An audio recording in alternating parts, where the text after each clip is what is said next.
Hey, we're the Godsell family. I'm Paul, my wife Janet, and our two kids, Wyatt and Peyton. And we can't forget our adventure dog, George. We traded our bricks and sticks living for a full-time RV life on the road.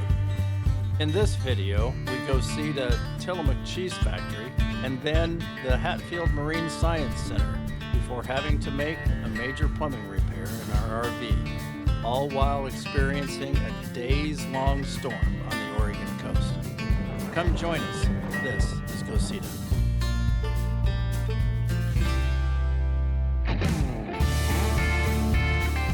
When you saw us last, we were leaving Fort Stevens at the northern tip of the Oregon coast. Now we travel 60 miles south on Highway 101 to the Tillamook Creamery.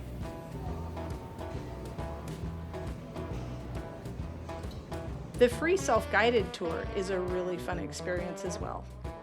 It takes you up above the factory floor where you can follow the cheese-making process from milk to curd to a big cheese block. The cheese is then stored for aging from 2 months to 15 years. Depending on the type of cheese, once aged, it is returned to the processing floor to be cut, packaged, and sent to retail locations. The free tour includes free samples. The best part is all the cheese varieties, as well as ice cream and other snacks, fun memorabilia, are available in the gift shop. The Tillamook Cheese Factory is a fun, educational, and delicious experience. They offer 3 tour experiences. There is a cheese-making tour for $15, and that includes access to exclusive areas and premium tasting of aged Maker's Reserve cheddars. For $45, you can enjoy an ice cream experience that offers a deeper dive into their dairy and ice cream production process. For these premium experiences, it is recommended to book in advance as walk-in spots can fill quickly. There's also an eatery to get lunch, dinner, or ice cream in a dish or cone. Don't miss the photo op in the iconic Tillamook bus. This is one of our family's favorite places to visit. As it turns out, today we are the biggest item in the parking lot. Tillamook Cheese Factory is so much fun. From Tillamook, we continue down Highway 101 to Beverly Beach State Park, just north of Newport, Oregon. Well, good morning from the Central Oregon coast. We're at Beverly Beach, just north of Newport, and it is nautical today. Holy cow. Wind's blowing, rain's dumping, seagulls are happy.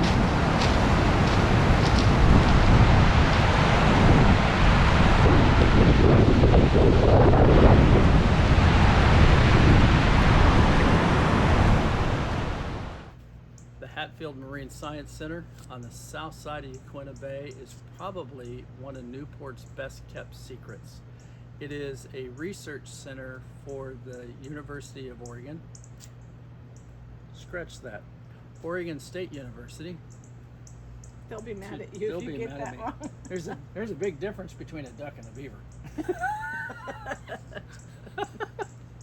If you're from Oregon, you know that. You know that.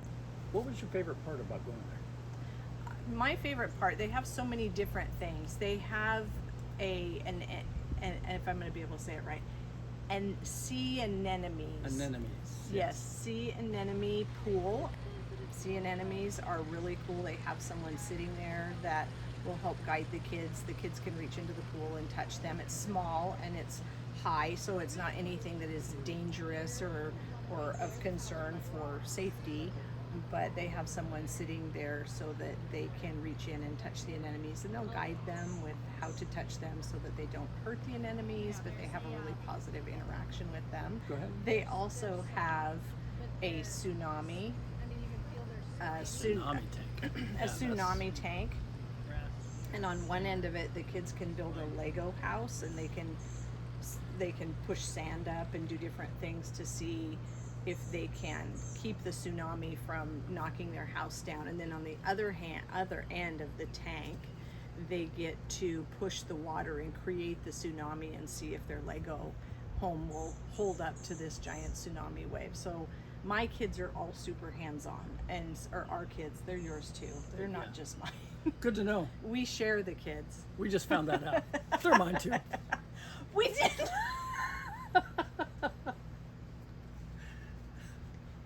I guess I shouldn't be that upset about that. Yeah, probably not. Problem is, they don't know. They don't know. Because none of them look like me. It's really easy to go through. It's not super big. So again, it's another one of those stops that you can bundle with something else in an afternoon. It's not going to take hours and hours upon of your time to do it. But Well, and for us, when we were there, we were in the middle of a 4 or 5 day storm on the Oregon coast. So those indoor activities during those times are crucial to kind of keep the kiddos from going crazy. But it is a fascinating place to visit. But our kids absolutely loved it. We brought them there when they were quite a bit younger, and they loved it just as much as when we brought them back now as teenagers. And to be able to walk through and just let them, it's My suggestion on that would be is to visit the Marine Science Center, and then after you've done that, go out to the Yaquina Head Natural Resource Area and visit the tidal pools there. Now, we didn't get a chance to do that because the weather was, well, wind was blowing at 50 plus and it was dumping buckets of rain. but there is also a visitor center out there. We have got to go to the tidal pools there, and it is a lot of fun too, but it is dependent on weather. It's a nice drive out there, and the Yaquina Head Lighthouse is in the summertime. They have it open for tour, and it is really a neat one. I've been to the top of that lighthouse, and it is fascinating. I think it was built in the late 1870s. I don't know, it's old. It's old. They refurbished it in the early 2000s. And they've done a marvelous job. It's really nice. It is really nice out there. So here's a couple of travel tips for you if you're visiting the Newport, Oregon area. Around the Hatfield Marine Science Center, on the road adjacent to that, there are some pull-out places that are free camping. So if you're in a van or a small RV, those ones are perfect. The marina has an RV park there that's very nice. And then there are two state parks. One is the South Jetty State Park, which is on the south side of Yaquina Bay. And then there's Beverly Beach, where we stayed, which is just a few miles north of Newport. Beverly Beach is a lot of fun. We have camped there many, many times over the years. It has beach access. You can walk from any campsite onto the beach. You're far enough away that you can hear the beach, or close enough, I should say. I got that backwards. You're close enough to the beach that you can hear it, but you're far enough away that you're not bothered by what the tides do. It's been one of our family favorites for years and years.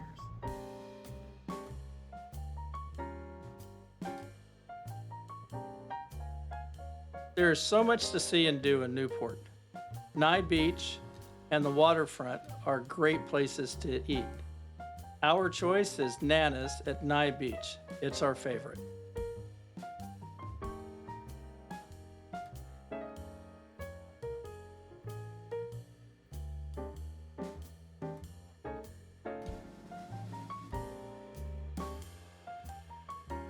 Rain or shine, it's a short drive to Yaquina Head Natural Resource Area. That's a must. From the Hatfield Marine Science Center, it might be maybe a 15-minute drive.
It's never a good time to hear the words, "I think we have a leak," and then discover that the floor is wet in front of the washing machine. Not just wet, but soaked all the way out in front of the dresser. But that's exactly what happened. With a little bit of troubleshooting, I discovered that the water was coming from the wall, alongside the washing machine. Not a hose from the inside, which would have been easy. It was inside the wall, which meant I had to take it apart.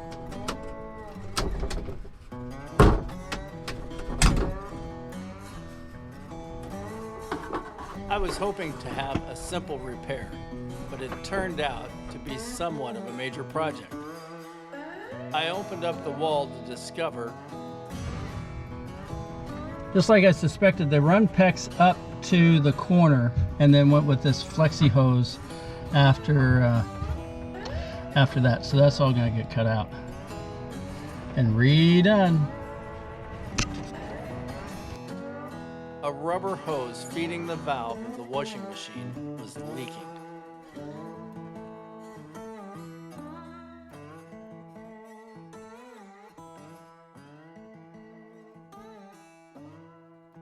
Fortunate for us, there was a plumbing supply store just a few miles from the campground.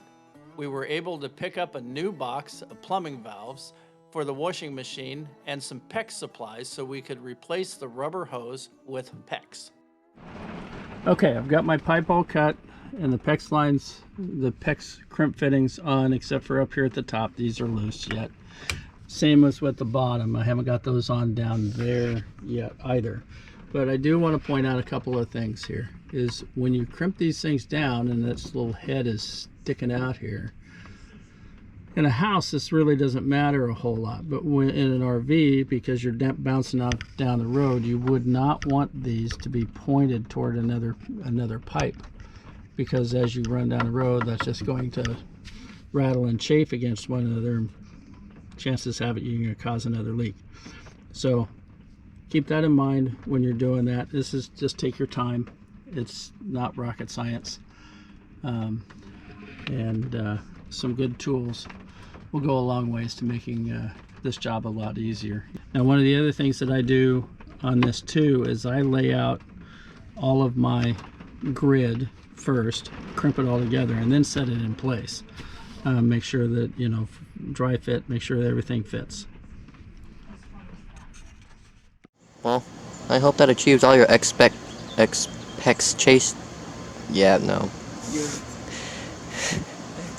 expectations? Yep. Is that what you're trying to say? Yes. That we hope we've exceeded your expectations? Yes. Okay. All right. Very good. Thanks for being with us. Hit that like and subscribe button to keep in touch with our travels. If you have any suggestions for us or questions, please leave them in the comments below. And we'll see you on the next video.